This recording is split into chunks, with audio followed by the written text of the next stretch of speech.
Hi, and welcome to Franchise Monday. Today I'm going to be continuing the other four films, or some of the other four films, in the Friday the 13th franchise.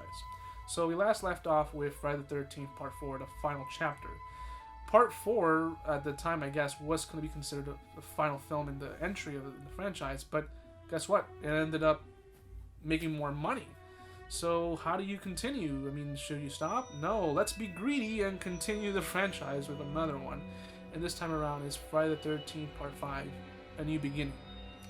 And this one takes place a couple of years, several years actually, after Part 4. With the character that was played by Corey Feldman, now an adult, going through a lot of trauma trying to recover from the chaos that happened in Part 4. So now he's like in this house that's supposed to be for people who have had mental disorders and certain traumas that they're trying to recover. Curious thing is that the kids who are staying at this house, which is not Camp Crystal Lake or not remotely close to the camp, these kids seem just normal teenagers who are having simple problems. They don't seem, at least, as people who have mental issues. There's one guy who is like this big jock, just like any character you see in high school, and there's one kid who, the closest problem I see is two characters. One of them stutters, and one of them doesn't talk. These are problems that you see in just any normal person. They're not really, heavy psycho problems. The only one, of course, is Tommy Jarvis, who was a character that was played by Corey Feldman in Part 4, and he does play the part again in this one in a small part in a flashback, which is actually like a dream sequence. As an adult, it's played by another actor who doesn't really look much like Corey Feldman. I guess I kind of try with the glasses, but he doesn't look much like him. So once again, Jason is killing people. And there's a twist in this film that explains why we have a fifth film, even though in Part 4 it was established as that Jason was killed and he's out. But they kind of explain it here, and it's... To me, this is my least favorite one. Like I said, that 2 and 3 were kind of dismissible. At least they knew how to use a formula. And here they kind of tried making a half-ass sequel. I don't recommend this one much. I would say just skip this one. Go from 4... skip 5 and go to 6. Because 6, Jason Lives, is actually a legitimately good sequel. It's actually, I want to say, one of the better ones, just like Part 4. The actor who plays Tommy Jarvis, is played by Tom Matthews, who you may know from Return of the Living Dead. He is the complete opposite from the actor who played him in Part 5. I think he's more closer to what Corey Feldman would be like as an adult, so to speak, at least in the way he played the character in Part 4. So this, in Part 6, Jason Lives, which I think was released in 1986, is a lot more upbeat, and they changed the formula quite a bit while still maintaining some of the essence. So I'll explain. In Part 6, Tommy Jarvis' character wants to make sure that Jason's fucking dead, that he killed him and he's not coming back. So Tommy Jarvis grabs this metal pole and starts stabbing the shit out of it, getting all his anger out for what he witnessed as a kid, and decides to just leave it there and just, make sure that this guy's dead. And of course, it's just a fucking corpse, he's dead. So a bolt of lightning hits that pole and brings Jason back to life, and now we have our 6th film, Jason Lives, and Jason's a fucking unstoppable zombie, which leaves an explanation for all the other films to come as to why Jason's unstoppable. And again, camp counselors come back, but this time you actually see the camp counselors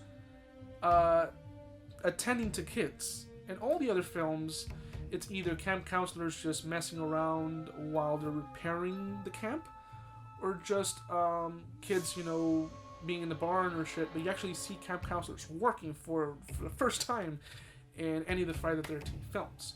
So this time, it's not called Camp Crystal Lake. They changed it to Camp Evergreen or something like that. I don't remember right now. But I know that they changed the name. And the sheriff in that town explains that the reason why they changed the name was because they don't want people to remember all the massacre that occurred in Camp Crystal Lake. Curious, because most of what happened in this franchise happened outside of Camp Crystal Lake. It happened in nearby places. Literally, next door places to the fucking camp. So this one is really good. It's not perfect, but it's a much better sequel that they put a little bit more heart into. And the way it ends, leaves it open for the 7th film. So Part 7, The New Blood, I believe was released like 2 years after Friday the 13th Part 6. And this time around, we have a girl who's kind of like Carrie, who has psychic abilities. And she resurrects our character, Jason. And here we have our 7th film. And this is curious because it takes place shortly after Part 6, I believe. And now the camp is not called Evergreen, or whatever the name that they changed it to. It's now called Camp Crystal Lake again. Makes no sense. And we don't have camp counselors here. We have just people just decided to go back to Camp Crystal Lake. And again, in each film, the camp looks different. The way it looked in Part 6 to the way it looks in Part 7, completely different. And you just have kids partying. Somehow the camp is no longer for people, as camp counselors. They're just kids who want to have fun. And why would it be open after the events that took place in Part 6? Or any of the events, but this is a movie. You gotta just let it go. It's a slasher film. So Jason in this film is, I think it's the first one where it's played by Kane Hodder. Or was it Part 6? No, 7, 8, and 9 is Kane Hodder.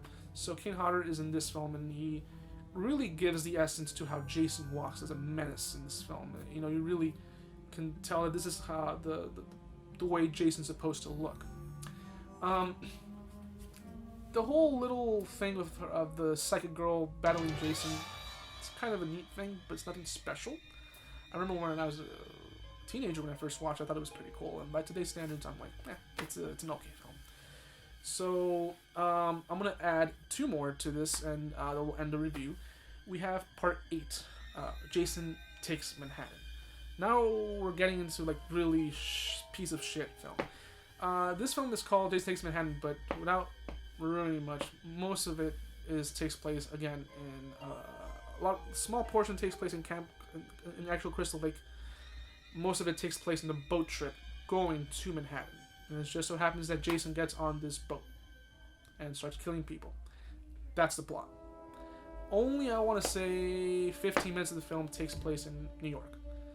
And there's nothing special about it. It's literally just the same thing all over again. And Part 8 should have been the ending to the franchise, because the way it ends, I'm not caring much for a reason for this franchise to keep going. But in 1993, they decided to do Jason Goes to Hell, the final Friday. Using final in this franchise is, I don't believe in it anymore, because, again, in Part 4 they used Final Chapter. Here they use Final Friday. And for those who've seen the Jason movies, you know it's not the final, because they continue with Freddy vs. Jason and Jason X, and then they rebooted it again. So, this one, Jason Goes to Hell, I like it. Most people do not. This was actually the first Friday the 13th film I saw, period. So I had no clue about the mythology or anything like that. But this one, they explain this thing that had never been mentioned before, where Jason can somehow, his body is not really his body. Like, it doesn't matter. You can kill his body, but he can jump from one body to the next. So, the way it's explained here, when I first saw it, I was like, oh, maybe this is something that has been explained in the previous films, but had never been explained. So when I saw it, I think I was like 14 or 15. I thought it was pretty cool. But of course, after watching all of them, I'm like, oh, okay, this doesn't make much sense. Jason isn't seen much in Part 9. You're seeing different people who are Jason within them. It's kind of hard to explain without giving out the spoiler as to how he's able to jump from body to body until he gets his own body again. And that sequence alone where he does get his body back is pretty neat, so to speak. But the movie itself, I haven't seen it in a while, but it's extremely gory. It's probably the goriest one in the franchise. If you can get yourself on the unrated copy, it's even gorier. There's a killing sequence that these two are having sex, and the way it's done, I'm like, whoa. To this day, I haven't seen anything like that, and the effects are pretty cool. So for these, I definitely recommend Part 9, Part 6. The other ones you can pretty much ignore. Hopefully you guys enjoyed this review. If you have any questions, comments, or suggestions, please leave it on the comment section down below. And until next time.